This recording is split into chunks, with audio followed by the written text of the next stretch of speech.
Días, buenos días. Día, ¿cómo estamos?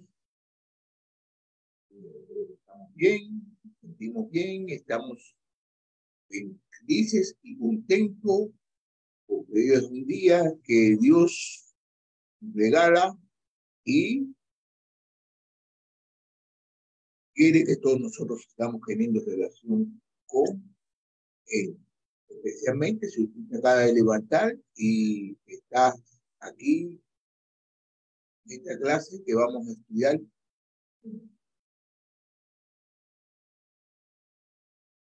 Quisiera de que te recuerde de que estamos en el libro de Mateos, capítulo 5. Estamos estudiando ¿verdad? Y ahí terminamos el capítulo número 5. Vamos a comenzar con el número 6. Vamos a ver aquí cómo es que nosotros nos vamos a poder apoyar en el día de hoy. ¿Okay? Buenos días de nuevo. Pero de que estén contentos y estén felices. Vamos a estudiar. Estaba diciendo, ¿no?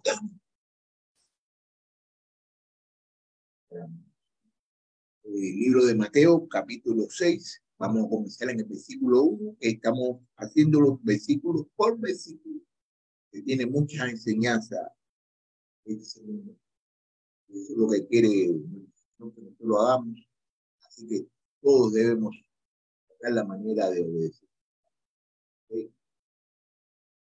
Mateo, capítulo 6, versículo 1.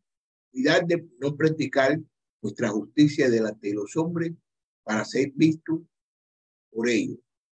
De otra manera, no tendréis recompensa de vuestro Padre que está en los cielos. ¿Qué está diciendo aquí? Es una introducción aquí general de lo que hemos estudiado.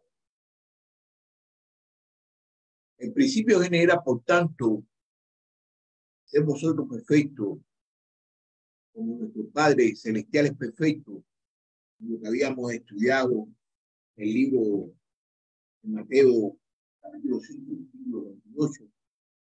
Con esta sentencia lápida, Jesús acaba de concluir la primera gran sección del sermón dedicada al carácter cristiano, que es del 5 del 1 hasta el 16, y el verdadero alcance de a la ley de Moisés, que es el versículo 17 al 48. Hasta aquí el discurso del maestro ha tenido un fuerte contenido ético.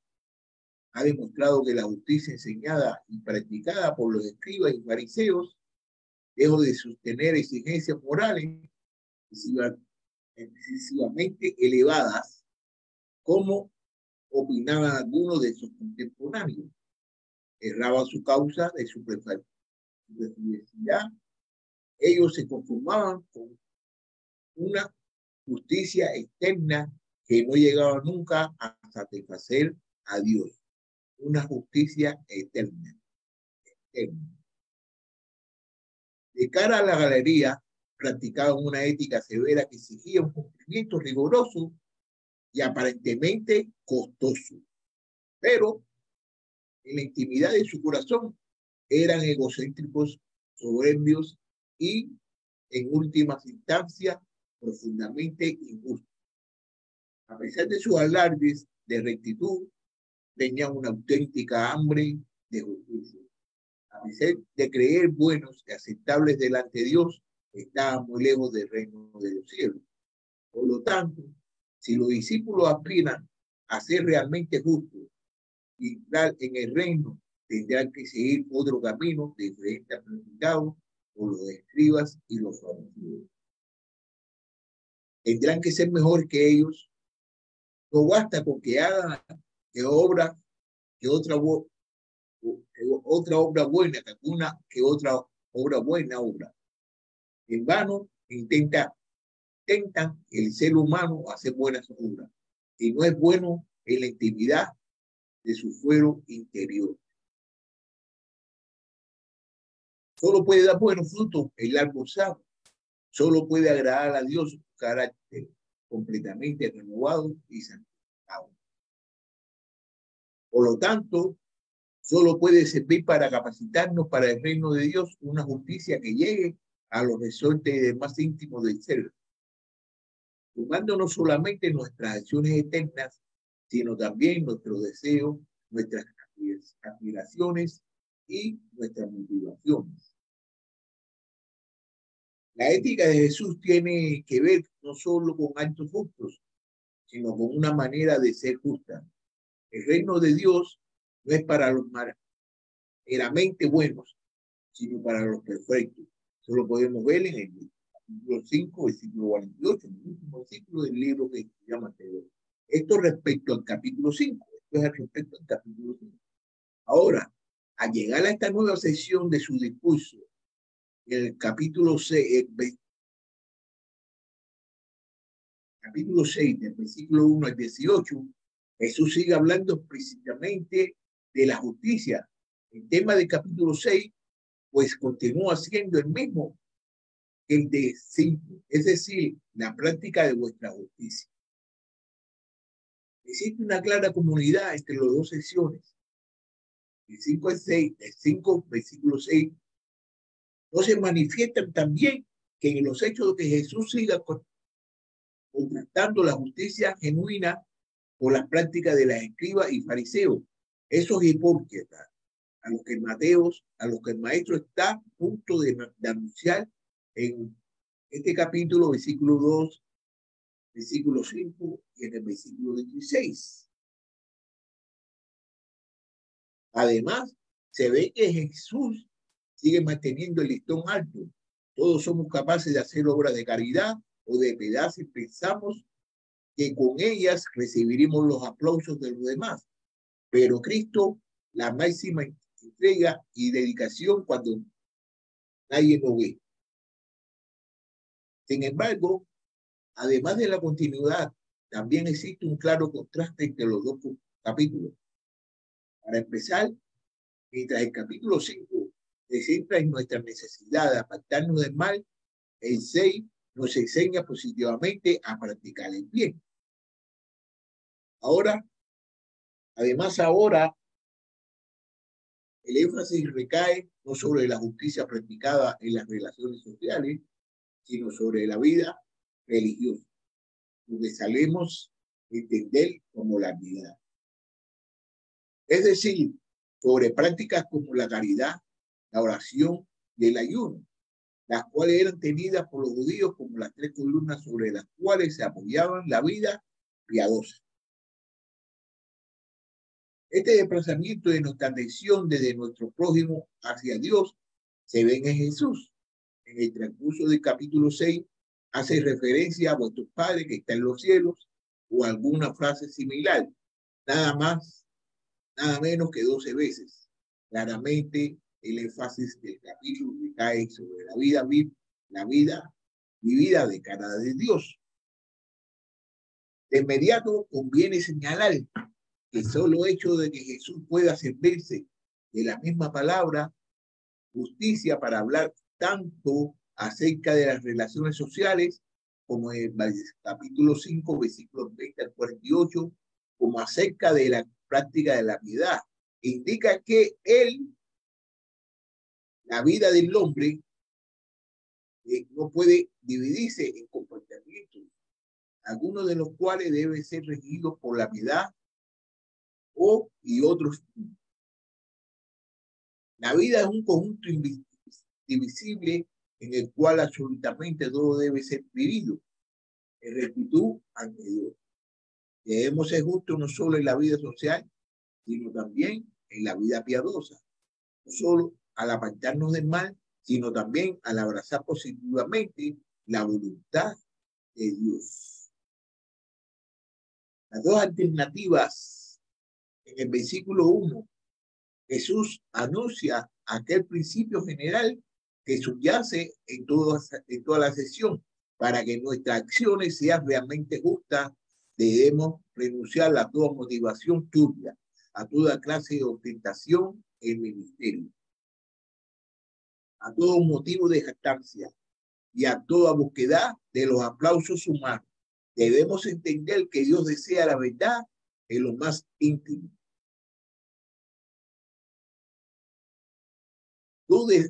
Vamos a ver lo que dice aquí el versículo Salmo 51, versículo 6. Tú deseas la verdad en lo último, y en lo secreto me hará conocer sabiduría. En otras palabras, la vida piadosa se puede entender y practicar de dos maneras. Una vivida de cara a los hombres y la otra de cara a Dios. Voy a volver a decir, en otras palabras, la vida piadosa se puede entender y practicar de dos maneras. Una vivida de la cara a los hombres y la otra de la cara a Dios. En el primer caso, las prácticas religiosas se convierten en mera obra de teatro realizada con el fin de conseguir los aplausos de los demás.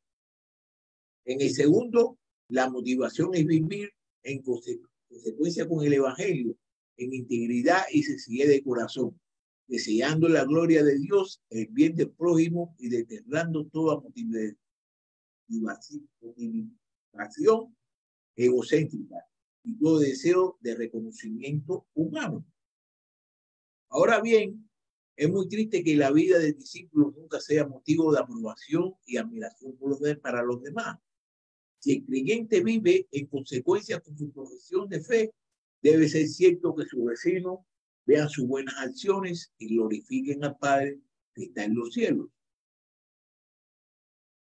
Algo anda mal si nuestras vidas no se caracterizan por un nivel de bondad y generosidad muy por encima de la común, y si nuestro prójimo nunca habla bien de nosotros. Pero otra cosa bien diferente es hacer las cosas con el fin de expreso y ganarnos su aplauso. Nuestras acciones deben merecer la aprobación del vecindario, pero nuestras motivaciones deben ser la integridad, la sencillez, el sincero deseo de ayudar al prójimo y de glorificar a Dios. Una cosa es procurar conseguir que Dios sea alabado, otra es intentar obtener la alabanza para nosotros mismos. El objeto de la denuncia de Cristo no es tanto el solo hecho de recibir palabras de aprobación humana, sino la profecía de infringir motivaciones espirituales cuando en realidad solo nos interesa la adoración humana. Los hipócritas ejecutan sus deberes religiosos con el fin de atraer la atención de la gente. Esperan que entonces los espectadores digan: qué devotos, qué notablemente piadosos son estos escribas y fariseos. Naturalmente, hay que evitar una demostración pública con tal motivación. Los humanos somos una raza de los más extraños. Oímos hablar de elevados mandatos morales, vislumbramos un poquito de belleza genuina de la santidad perfecta y luego prostituimos la visión al pensar en cuánta estima nos tendrían los demás si nos comportamos así. La exigencia de perfección genuina se pierde en la meta más baja de la piedad extrema. La meta de complacer al Padre se troca en su prima enana. La de complacer a los hombres casi parece por cuanto mayor es la exigencia de santidad. Más se acrecientan la oportunidad de ser hipócritas. Los animales luchan entre sí por establecer su posición jerárquica dentro de la manada. Los hombres carnales se pisotean los unos a los otros en su afán de servir pedaños sociales y ganar poder e influencia. Los hombres religiosos suelen ser mucho más útiles. Utilizan los bienes espirituales para hacer avanzar su propia reputación. Intenta deslumbrar a los demás con su espiritualidad, su bondad y hasta con su humildad. Y así ser tenidos por líderes destacados de la comunidad. que se lo voy a volver a repetir, y se lo voy a volver a repetir, los hombres religiosos suelen ser mucho más útiles. Utilizan los bienes espirituales para hacer avanzar su propia reputación. Intentan deslumbrar a los demás con su espiritualidad, su bondad y hasta con su humildad. Así ser tenidos por líderes destacados de la comunidad. Esconde su afán de protagonismo tras una máscara de abnegación y afabilidad. Sus buenas obras son el medio por el cual ganan puntos en la rivalidad eclesiástica.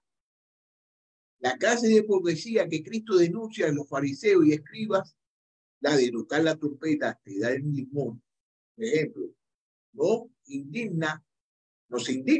Sin embargo, se trata de un fenómeno universal y muy sutil. ¿Quién de nosotros conoce suficiente su propio corazón como para poder asegurar que sus motivaciones son puras? En estas cuestiones es muy fácil cegarnos y engañarnos a nosotros mismos. Tanto en práctica de la piedad como los ejercicios de dones espirituales, podemos creernos libres de carnalidad y solo después caer en la cuenta de que hemos actuado abrigando aspiraciones egocéntricas. Podemos empezar bien con auténticos deseos de glorificar a Dios o con una sincera preocupación por nuestro prójimo, y luego acabar mal por haber dado entrada en nuestro ministerio a móviles interesados. Por lo tanto, antes de señalar con el dedo a los fariseos y escribas, haremos bien en reconocer nuestra propia debilidad.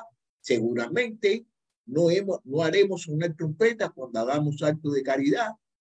Somos mucho más sofisticados en nuestra hipocresía. Hay mil maneras más útiles en las que podemos hacer rentables para nuestro propio prestigio aquellos actos que supuestamente proceden con toda sencillez de nuestra adoración al Señor y de nuestro amor al prójimo. Cualquier ministerio cristiano se presta a ser plataforma de nuestro interés humano. Siempre existe la tentación de utilizar nuestra piedad para barrer para adentro y de convertir en medio de protagonismo humano los dones y servicios que Dios nos ha encomendado. Se lo voy a volver a decir. Cualquier ministro cristiano se presta a ser plataforma de nuestros intereses humanos. Siempre, cualquier ministerio cristiano se presta a ser plataforma de nuestros intereses humanos. Siempre existe la tentación de utilizar una piedad para barrer para adentro y de convertir en medio de los protagonismos humanos los dones y servicios que Dios nos ha encomendado. Precisamente porque el peligro es real y sutil, el Señor empieza esta sección con el imperativo cuidad, es decir, guardaos. Estad en guardia, vigilad, tened mucho cuidado. Ojo, en el momento menos esperado, el maligno puede insinuar en nuestra piedad móviles y fríos. Es prescriptivo, pues, un periódico autoexamen para asegurarnos de que seguimos sirviendo al Señor con un corazón limpio. Tenemos que hacernos un autoexamen para asegurarnos que estamos siguiendo al Señor con un corazón. Un buen chequeo que podemos hacer no es el de considerar si actuamos de la misma manera cuando nadie nos ve que cuando sabemos que otros nos están mirando. Oramos tanto o más en privado que en el público. Damos limosna cuando nadie nos ve o solo cuando vamos acompañados. Es tan intensa nuestra práctica religiosa cuando estamos lejos de nuestro lugar habitual de residencia como cuando estamos en casa, sujetos a las presiones de nuestros familiares o amigos creyentes. En una palabra, ¿Vivimos y actuamos para ser vistos por los hombres o porque sabemos que Dios nos mira?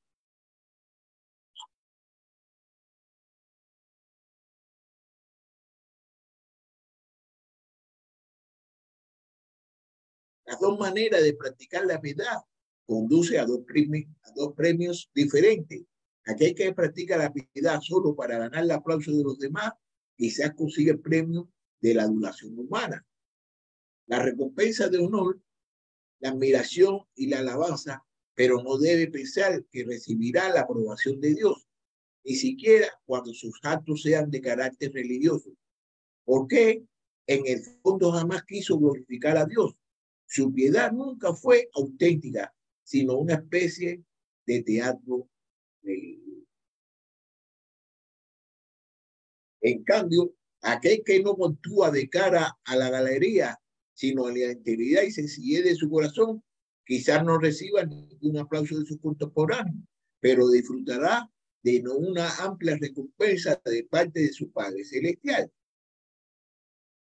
En los versículos de 2 al 18 de este capítulo, Jesús procede del principio general del versículo 1 a unos ejemplos específicos, las limosnas, la oración y el ayuno.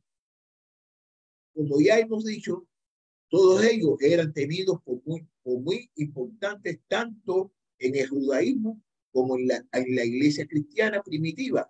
Para reforzar la unidad de esta sección, el Señor emplea una misma estructura literaria en los tres. De hecho, la estructura de todo el sermón del monte depende de la frecuente repetición de las mismas fórmulas. Ya hemos visto que cada una de las bienaventuranzas del capítulo 5, de 3 al 12, se ajusta a un mismo patrón, como también las 6 antítesis del capítulo 5, versículo 21 al 48. Habéis oído que se dijo, pero yo os digo. Ahora, en su enseñanza en torno a las 3 obras de piedad, las obras de piedad, Cristo emplea un claro paralelismo del lenguaje. Esto se ve en los siguientes puntos. Cada ejemplo empieza con una frase similar. Cuando deis limosna, cuando oréis, cuando ayunéis. A continuación, vienen instrucciones en cuanto a lo que no hay que hacer, ilustradas siempre por medio de las finanzas y piedad practicada por los hipócritas. En cada caso, los hipócritas son acusados de realizar su justicia para ser vistos o alabados por los hombres. En cada caso, se dicta la misma sentencia irónica. Ya han recibido su recompensa completa. Está en el versículo 5, versículo 2, versículo 5 y versículo 16. La recompensa en cuestión consiste en la efímera adulación de los espectadores. En cambio, los hipócritas no deben esperar recibir recompensa de parte de Dios, pues Él no premiará al hipócrita.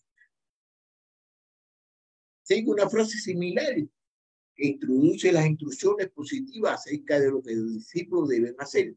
Pero tú, cuando des limosna, pero tú, cuando ores, pero tú, cuando ayunes, las instrucciones positivas en cada caso versan sobre la auténtica piedad y sobre el carácter secreto de su práctica.